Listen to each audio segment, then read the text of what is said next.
Busco un lugar para vivir y descansar, donde no hace falta ni llamar. Llenas mi espacio, llenas mi vida, me iluminaste como el sol. Quiero que crezcas. El mensaje de hoy se titula El poder de Dios no confunde.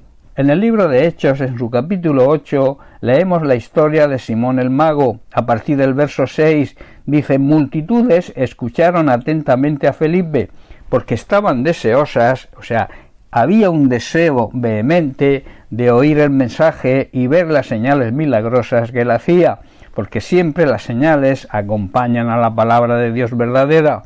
Versículo 7, muchos espíritus malignos fueron expulsados, los cuales gritaban cuando salían de sus víctimas, y muchos que habían sido paralíticos y cojos sanaron.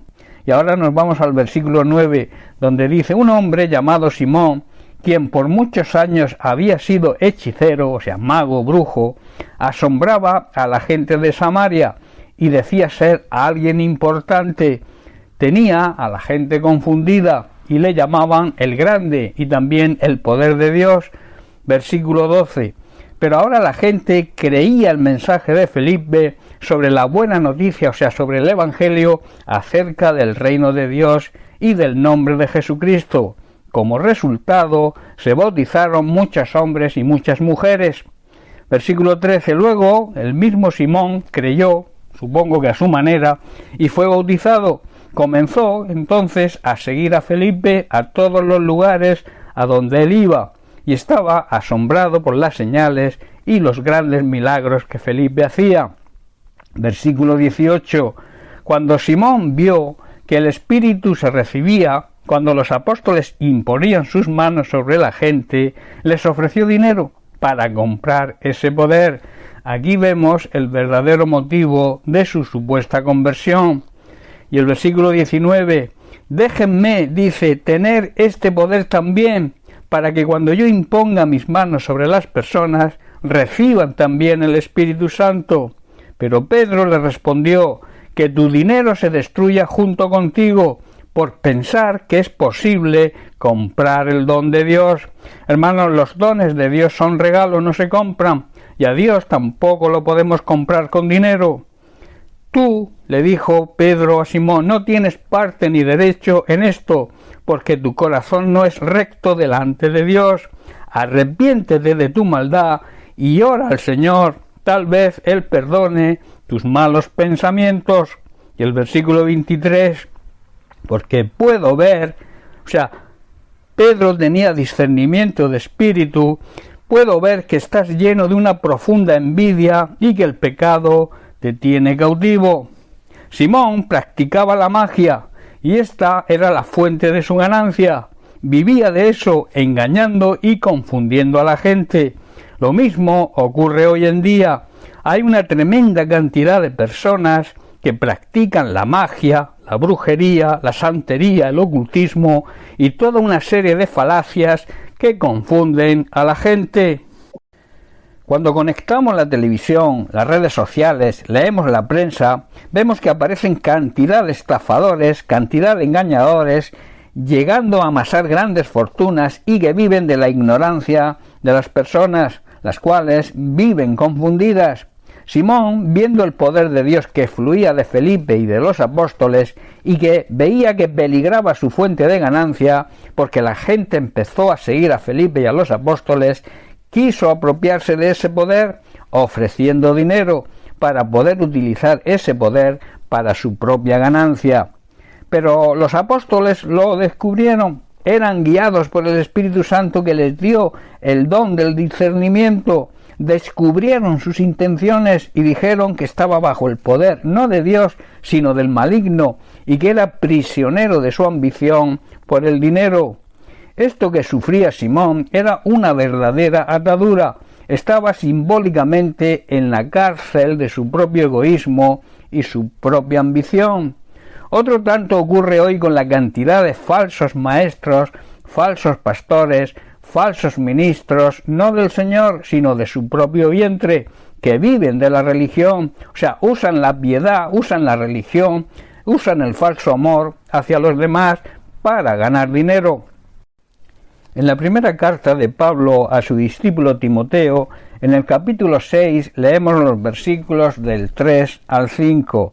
Dice así: si alguno enseña otra cosa y no se conforma a las sanas palabras de nuestro Señor Jesucristo y a la doctrina que es conforme a la piedad, o sea, puede ser que algunas personas nos contradigan, pero lo que enseñamos es la sana enseñanza de nuestro Señor Jesucristo, la cual conduce a una vida de sumisión, de entrega a Dios, imitando a Jesucristo en su amor y su misericordia hacia los demás.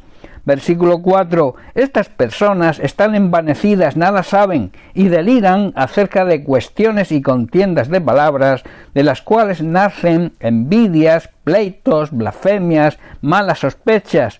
Pablo está diciendo que cualquiera que enseñe algo diferente es por arrogancia y por falta de entendimiento. Tales personas, dice Pablo, tienen el deseo enfermizo de cuestionar el significado de cada palabra. Esto siempre provoca discusiones que terminan en celos, divisiones, calumnias y malas sospechas. Versículo 5. Disputas necias de hombres corruptos de entendimiento y privados de la verdad, que toman la piedad como fuente de ganancia, y añade y advierte: apártate de los tales. Esto es un gran consejo. Gente así, dice Pablo, siempre causa problemas. Tienen la mente corrompida y le han dado la espalda a la verdad. Para ellos, mostrar una falsa sumisión a Dios es solo un medio para enriquecerse, o sea, predicar a Cristo es su forma de ganar dinero. Tengo que decirte lo que la Biblia dice sobre el final de estas personas. Está también en la segunda carta de Timoteo, capítulo 3, verso 13. Dice: mas los malos hombres y los engañadores irán de mal en peor, engañando y siendo engañados.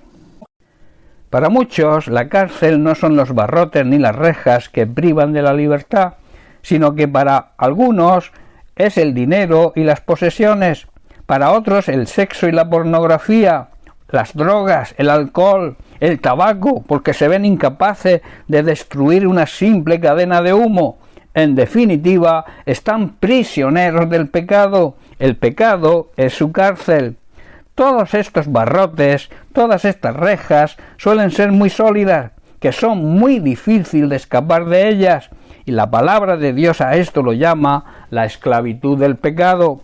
Pero tengo que darte una buena noticia. A través de Jesucristo podemos escapar de todas estas ataduras. A través del poder de Dios que no confunde, podremos salir victoriosos de todas estas situaciones. Jesús en Juan capítulo 8 versículos 34 al 36 nos dice: de cierto os digo que todo aquel que hace pecado, o sea que vive en pecado, esclavo es del pecado. Y el esclavo, dice el verso 35, no queda en la casa para siempre. El hijo sí que queda para siempre. Pablo está diciendo que un esclavo no es un miembro permanente de una familia, pero un hijo sí forma parte de la familia para siempre. Versículo 36, así que si el Hijo os libertare, seréis verdaderamente libres. Si el Hijo, Jesucristo, os hace libres, realmente alcanzaréis la libertad. Dicho de otra manera, cuando aceptamos a Jesucristo como Señor y Salvador, Él se dedica a abrir todo tipo de puertas que nos tienen prisioneros.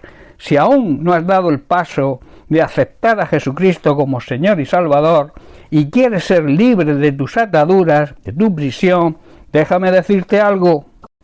Solo debes seguir el consejo que los apóstoles le dieron a Simón el Mago. Arrepiéntete de tu maldad y ora al Señor. Arrepiéntete, reconoce ante Dios la esclavitud en la que te encuentras, acepta a Jesucristo como Señor y Salvador y serás verdaderamente libre. Recuerda, el poder de Dios no confunde. La confusión viene cuando nos dejamos engañar por esa cantidad de magos, de brujos, de santeros, de engañadores y falsos ministros del Evangelio que solo pretenden ganar dinero a costa de la ignorancia de la gente, creándoles una gran confusión. Bien, pues hasta aquí el mensaje de hoy. Bendiciones para todos, un abrazo.